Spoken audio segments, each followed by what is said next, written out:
여러분, 오늘 진짜 엄청난 주제를 가져왔습니다. 구글의 천재 AI 연구원 블레이즈 아구에라가 던진 질문인데요. 심지어 진화론의 창시자 찰스 다윈조차 평생 답하지 못했던 바로 그 질문에 대한 이야기입니다. 준비되셨나요? 자, 그럼 바로 시작해보죠. 우리가 다윈 하면 진화론을 떠올리잖아요? 생명이 어떻게 발전해 왔는지는 정말 기가 막히게 설명했죠. 하지만 그래서 맨 처음에 생명은 대체 어떻게 생겨난 건데? 라는 이 근본적인 질문 앞에서는 한 발 물러섰습니다. 오히려 차라리 원자가 어떻게 생겼는지 설명하는 게 더 쉽겠다 라고 할 정도였으니까요. 바로 그 거대한 미스터리가 오늘 이야기의 핵심입니다. 그런데 여기에 블레이즈 아구에라가 그야말로 폭탄 선언을 한 겁니다. 컴퓨터 시뮬레이션으로 생명을 만들어 봤더니 지능이 진화의 끝에서 짜잔하고 나타난 게 아니라는 거예요. 아니, 생명이 시작되는 바로 그 순간부터 이미 존재했다는 거죠. 이게 대체 무슨 소릴까요? 지금부터 그 놀랍고도 기묘한 실험 속으로 같이 한번 들어가 보겠습니다. 이 모든 발견은 BFF라고 불리는 아주 흥미로운 시뮬레이션에서 시작됐습니다. 말 그대로 완전한 무질서, 완전한 혼돈 속에서 어떻게 질서, 즉 생명이 탐생할 수 있는지를 보여주는 실험이었죠.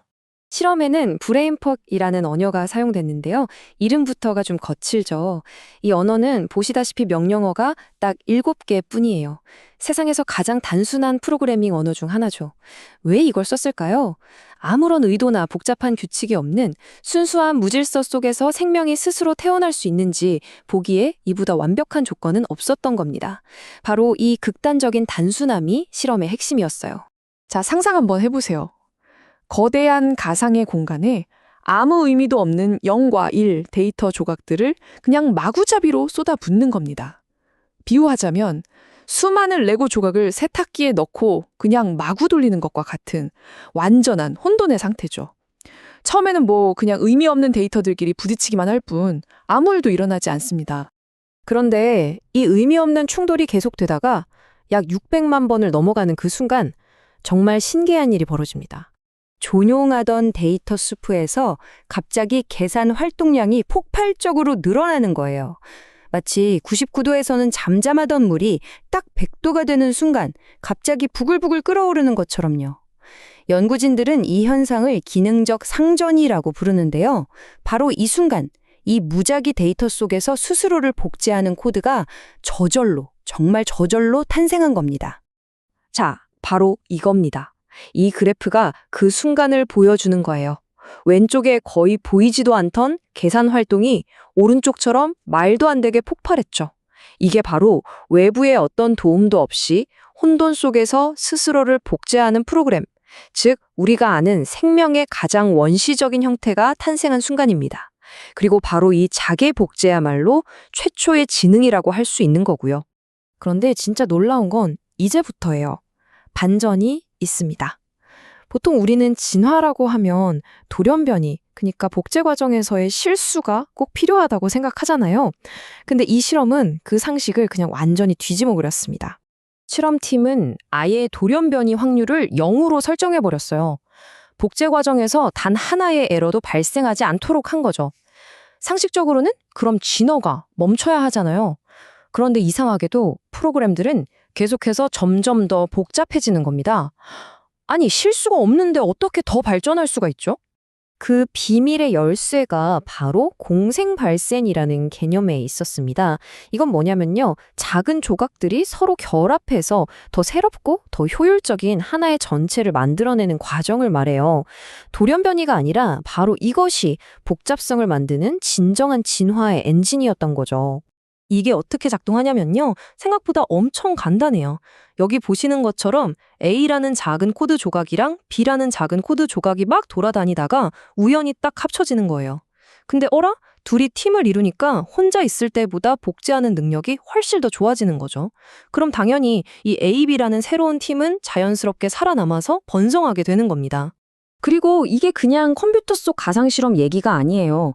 바로 여러분 몸 안에서 지금도 일어나고 있는 일입니다.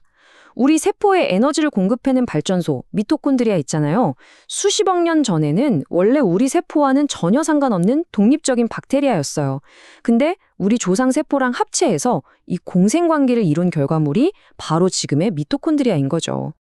이 모든 실험과 관찰은 결국 생명의 정의 자체에 대한 아주 근본적인 질문으로 우리를 이끌고 갑니다. 과연 생명이란 무엇일까요? 이 비유를 한번 보시죠. 여기 돌이 하나 있다고 쳐요. 이걸 깨면 그냥 작은 돌 2개가 되죠. 본질은 똑같습니다. 하지만 우리 몸의 신장은 어떤가요?